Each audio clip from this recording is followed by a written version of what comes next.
গুরুত্বপূর্ণ একটি বিচার সংক্রান্ত খবর। সেটি হচ্ছে জুলাইয়ে ইন্টারনেট বন্ধ করে হত্যাকাণ্ডে সহযোগিতার অভিযোগে সজীব ওয়াজেদ জয় এবং পলকের বিচার হচ্ছে এবং অভিযোগপত্র মোটামুটি রেডি। এখন এটি আনুষ্ঠানিকভাবে দাখিল হবে। এবং অন্য আরেকটি খবরের যেটি বলা হচ্ছে, এইমাত্র ব্রেকিং খবর, আমি আপনাদেরকে একদম ব্রেকিং খবর থেকে বলছি যে আলাদা দুই মামলায় আনিসুল হক, সালমান এফ রহমান, জয় এবং পলক। তো মূলত জুলাই হত্যাকাণ্ডের যেই অভিযোগটা এসছে তাতে যারা যারা প্রত্যক্ষভাবে জড়িত তাদের তো বিচার চলছেই, এর বাদেও যারা সহযোগিতা করেছে। সবচেয়ে আলোচিত ঘটনা ছিল যে জুলাই আন্দোলন দমন করার জন্য ইন্টারনেট বন্ধ রাখা হয়েছিল প্রায় 5 থেকে 6 দিন। এটা বহুল আলোচিত খবর এবং সারা বিশ্বে একটা আলোড়ন তৈরি হয়েছিল এই ঘটনায়, যে বাংলাদেশে ইন্টারনেট বন্ধ ছিল এবং বহির্বিশ্বের সঙ্গে রীতিমতো যোগাযোগ প্রায় বিচ্ছিন্ন ছিল। তখন মনে আছে জুনায়েদ আহমেদ পলক বলেছিল যে আমরা ইন্টারনেট বন্ধ করি নাই, ইন্টারনেট বন্ধ হয়ে গেছে। এর অর্থ বুঝছেন? মানে আমরা করি নাই, বন্ধ হয়ে গেছে। অদ্ভুত সব কথাবার্তা ওই সময়, যার কোনো মানে অর্থ ছিল না। এটা হয় কি, অপরাধ করলে দেখবেন যে অপরাধীরা আবোল তাবোল কথাবার্তা বলে, তো এইটা ছিল সেই আবোল তাবোল কথা বলার অংশ।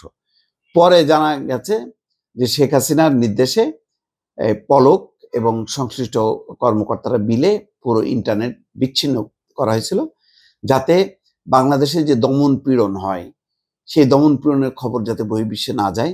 আর একটা হচ্ছে আভ্যন্তরীণভাবে যাতে আন্দোলনকারীরা যোগাযোগ করতে না পারে, অর্থাৎ বাংলাদেশে কি হচ্ছে এটা যেমন বহির্বিশ্ব জানতে পারবে না, তেমনি একইভাবে আন্দোলনকারীরা যাতে যোগাযোগ করতে না পারে। কারণ ওই সময় মূলত এই আন্দোলনটা ছিল ফেসবুক, মানে তথ্য প্রযুক্তি বিষয়ক নানা রকম অ্যাপসের মাধ্যমে আন্দোলনের সংগঠকরা যোগাযোগ করতেন। সেই যোগাযোগটা বিচ্ছিন্ন করার জন্য পুরো ইন্টারনেটটাই বন্ধ করেছিল।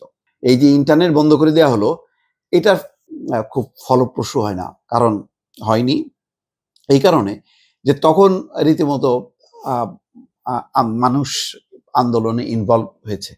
ফলে ইন্টারনেট বন্ধ করা, হেলিকপ্টার থেকে গুলি করা, নানা রকম কর্মকাণ্ড করেছে শেখ হাসিনা, কিন্তু কোনো কিছুই তাদেরকে রক্ষা করতে পারেনি। এই কারণে মানুষ ততক্ষণে সিদ্ধান্ত নিয়েছে যে শেখ হাসিনা পতন না হওয়া পর্যন্ত তারা আন্দোলন করবে এবং ক্ষান্ত হবে না। ফলে প্রায় 32-34 দিনের টানা আন্দোলনের পর শেখ হাসিনা যখন পালিয়ে যায় 5ই আগস্ট, তারপরে আন্দোলন শেষ হয়। এইভাবেই সে মানে যবনিকা পাত ঘটে শেখ হাসিনার আমলের।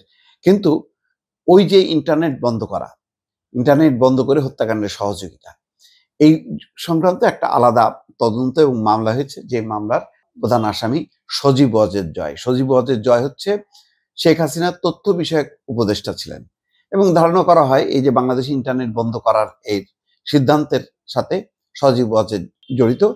আর এটা বন্ধের যেই পুরো আদেশটা বাংলাদেশে এটি সংগঠিত হয়েছে তথ্য প্রযুক্তি বিষয়ক যেই মন্ত্রী জুনায়েদ আহমেদ পলকের মাধ্যমে।